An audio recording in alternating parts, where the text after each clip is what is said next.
when he said those things, I thought about it after, and I wondered if his idea of honor actually meant money or a concept of property. He's saying, I spent all this time and money nurturing this girl. I should be able to be the one to sell her off now. Is that what he was saying? Absolutely. I mean, he said something like, I used to feed her 3 times a day.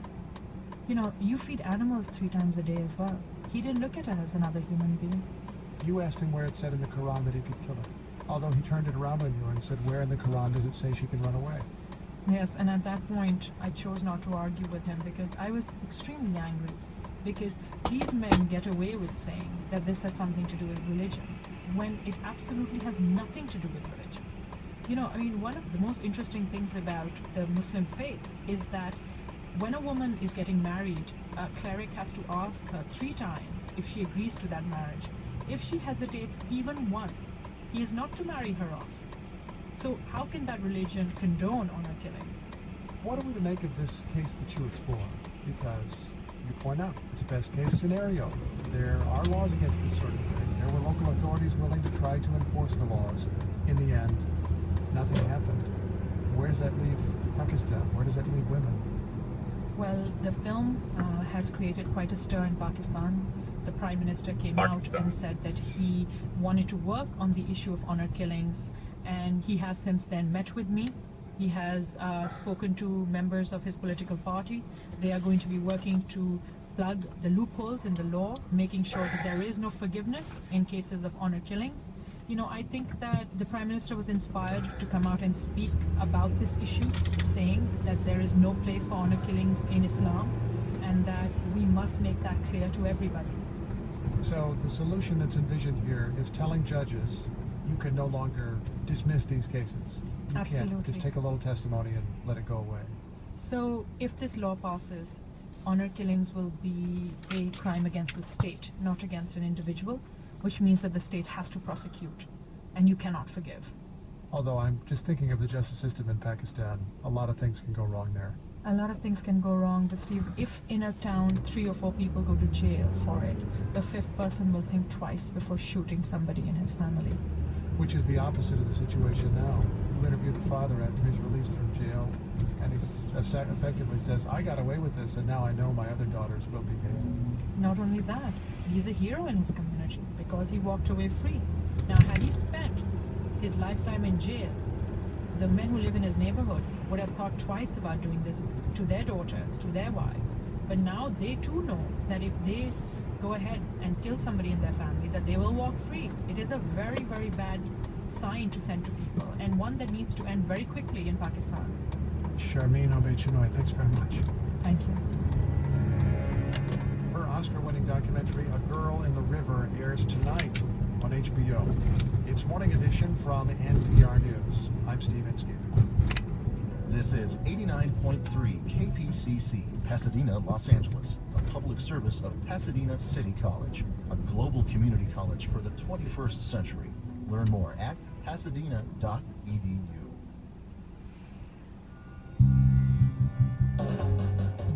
From the Moan Broadcast Center, this is Take Two, me Martinez. And I'm Alex Cohen. Nancy Reagan, a leader in the fight against Alzheimer's, passes away at the age of 94. How she broke ranks from the GOP on the issue of stem cell research. Plus, the growing pains of a young LA band. It was a year of turmoil, but the songs that came out of that turmoil and the fighting for each other were just so good that we couldn't not put that. One River North's new album is drinking from Salt Pond and on Take Two. KPCC supporters include Metro. Metro works to ease traffic by moving more than 1 million riders a day on their Queen Airbus fleet and by transporting over 300,000 riders daily on Metro Rail. Metro-funded access services eases traffic by carrying over 7,000 seniors, veterans, and people with disabilities each day. With 2 new rail lines opening this year and 3 others underway, Metro has a plan to improve freeway traffic flow, build more rail lines, and improve bus service. More at metro.net/theplan. Live from NPR News in Washington, I'm Lakshmi Singh. The U.S. Supreme Court is siding with a gay woman who fought to retain her parental rights over 3 children she adopted with her partner before the couple broke up. In an unusual move, the justices overturned the Alabama Supreme Court ruling without hearing oral arguments in the case. The U.S. Supreme Court says in an unsigned opinion that the Alabama court's interpretation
for NPR comes from NPR stations.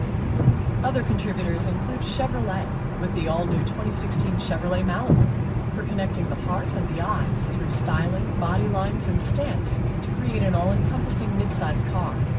Learn more at Chevy.com. From Southern California Public Radio, I'm Erica. Schools will probably, after a wet morning commute, comes isolated thunderstorms in Southern California. Moderate to heavy rain is expected in Ventura and Los Angeles County. It comes on the heels of a storm that brought up to 1.5 inches of rain over the weekend in parts of the Southland. David Fleetwood with the National Weather Service says despite the rain, California's drought is going strong. Our drought is rather considerable. Rather than having one or two heavy storms to help the drought, we need one or two heavy seasons to help the drought. Today's downpour covers a wide area from the coast to the foothills, and there's also expected to be strong surf today and tomorrow with potential for coastal flooding. Help us follow the storm by tagging us on your rain and flooding photos on Twitter. We're at PCC. California Assembly Speaker Toni Atkins will step down today from the chamber's top job. She cites the new state-earned income tax credit and middle-class scholarships to California universities as top accomplishments. But as Ben Bradford reports from Sacramento, she wasn't able to push through another top priority. Atkins has called affordable housing one of California's biggest challenges. The state lost $1 billion in affordable housing funding when lawmakers and governor eliminated redevelopment agencies during the recession. Atkins says failure to replace that funding is her greatest regret as she leaves the speakership. You've got different philosophical viewpoints between Democrats and Republicans. It's about regulations, it's about funding, and some of those funds are attached to fees, and so you have to get a 2/3 vote. Atkins pushed legislation last year to create a new fund and failed to receive those required votes. At the state capitol, I'm Ben Bradford. Incoming Speaker Anthony Rendon, a Democrat representing Lakewood, will be sworn in this afternoon. Los Angeles is the highest gasoline prices in the country at $2.51 a gallon. That's about 70 cents higher than the national average. Fuel price analyst Trilby Lundberg says the cost across the country has dropped 70 cents over the past 2 weeks. It's mostly because crude oil prices hit some kind of a bottom in these 2 weeks and rose by a few dollars per barrel. They rose more than gasoline did, which may indicate we're going to have a few more pennies at the pump coming soon. Still, Lundberg says the national average is 70 cents cheaper than a year ago. Jimmy Kimmel will host this year's Emmy Awards. ABC announced the host of Jimmy Kimmel Live will return for the 68th primetime comment on the news. How come it's going to be great? The Emmy Awards air September 8th from Microsoft Theater.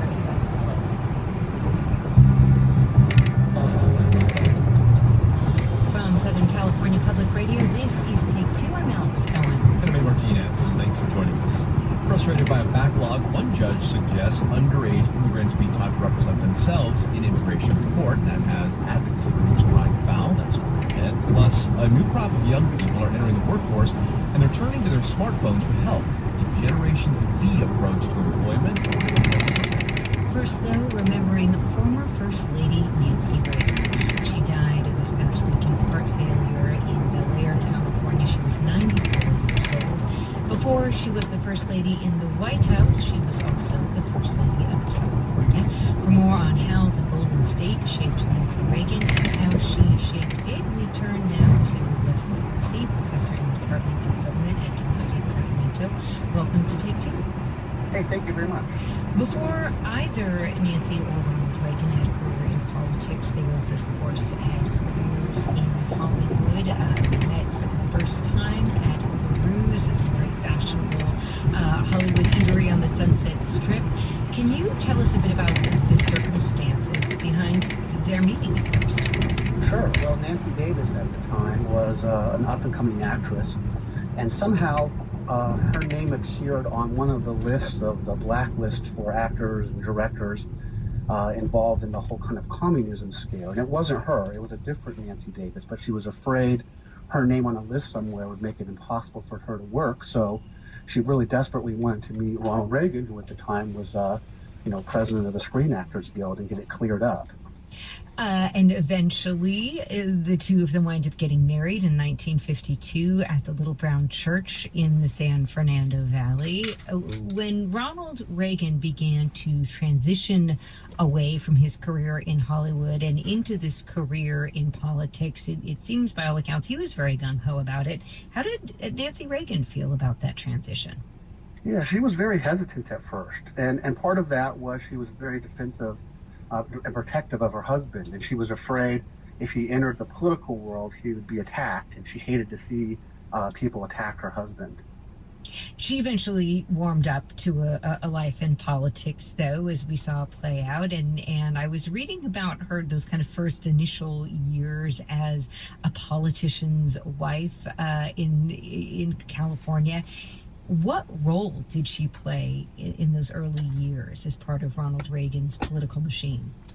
Well, the first big scandal involving her was the governor's mansion here in Sacramento. Mm-hmm. It was this old Victorian house that many governors had lived in, including Pat Brown, our current governor's father, and the predecessor of Reagan. And when they moved in, it was old, it was on a busy street, the neighborhood wasn't that great. And the Reagans, particularly Nancy Reagan, hated it, and she convinced her husband to move out and for them to lease a private house in the really wealthy part of Sacramento known as the Fabulous 40s. And how did that go over? Well, people were initially very upset. It made it seem like this Hollywood couple came in and the cow town of Sacramento wasn't good enough for them. But Nancy Reagan worked really hard to work people over. She had open houses and she'd have parties. She'd invite local kids from the area. Movie stars would come up. And as time went on, people liked the idea that the Reagan socialized and mixed with people. And she kind of slowly won some people over. And as I hear it told, she at first was, very new to this world of politics, but that she was a very quick learner, and she kind of slipped very easily into that role as politician's wife. Can you explain about how maybe she was even able to help Ronald Reagan get elected in the first place as governor? Well, one of the things that Nancy Reagan was really good at was she wasn't that big on influencing her husband's policy, but she was very good at helping him shape his message. And she didn't speak much at meetings at first when he was gathering supporters and eventually his staff that would help him. But as time went on, she kind of figured out who was there to help her husband and who was there to help themselves. And that was a very good skill she had.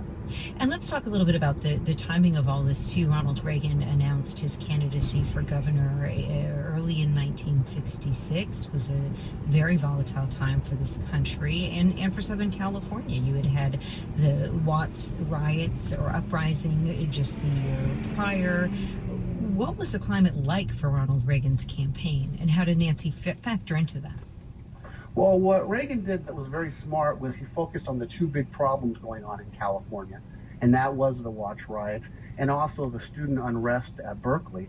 And he framed Pat Brown as being out of touch. He framed him as an old school politician. And here he is, a movie star with a movie star wife, and he was able to position himself as the new California and his opponent as old California. And he wins by 1 million votes and just sweeps Pat Brown out of office. And Nancy played a big role in that. If you look back at her time as the First Lady of California, how do you think California shaped her during that period? I think one of the things that she learned was, as time went on, finding out people who were loyal to her and her husband. And that's one of the things that everyone always talks about is Nancy Reagan, competence was really important to her, but loyalty was probably even more important. And if she felt that people weren't respecting her husband or weren't loyal to her husband, she would work very hard, time and time again, trying to convince Ronald to get rid of them. And there's evidence of that over the years. And, of course, eventually Governor Reagan became President Reagan. When Nancy Reagan became the First Lady of this country, do you feel like there was anything she brought from her experience, her time here in California, to the White House? Well, one of the things that Nancy Reagan wanted to do was to upgrade the White House. She felt that it was looking a little bit shabby, and so she got private donations together to replace the White House china. And so it didn't cost taxpayers anything, but it was a big deal as the United States was entering a recession. And so she thought it would be better for the people of America to have a more stately manner, and sometimes she wasn't always aware of the optics of how politics would play out. It's been a long time since she was the First Lady of this country, and of course even longer since she was the First Lady of California. But the Reagan legacy just seems to loom so large in the state. As you look back, what do you see as her impact on politics in California as we see them today? One of the things that I'm really impressed with Nancy Reagan and her husband is bringing California into the rest of the nation politically. California had been a large state for a long time, but it was so far removed from New York and D.C., it was kind of an afterthought. And with Reagan's kind of building this Western and Southern coalition, and Nancy Reagan helpfully helping with that image, the Reagans moved California much more into the spotlight than it had been before. That's Wesley Hussey, professor in the Department of Government at Cal State Sacramento, remembering the life and impact of Nancy Reagan. Thank you so much. Thank you so much. The former First Lady was known for her strict loyalty to the Republican Party, but after President Reagan was diagnosed with Alzheimer's, she broke with party leaders and ideology to push for stem cell research. Like others, Nancy Reagan hoped that it would lead to a cure for Alzheimer's and other diseases. For more on her legacy in medical research, I spoke to Alice Park, a medical writer for Time. She explained what stem cells are and why research into them was so controversial. Stem cells are, you can think of them as the grandfather cells. These are the cells from which all of the other cells and tissues in our bodies come from. So as you can imagine, they're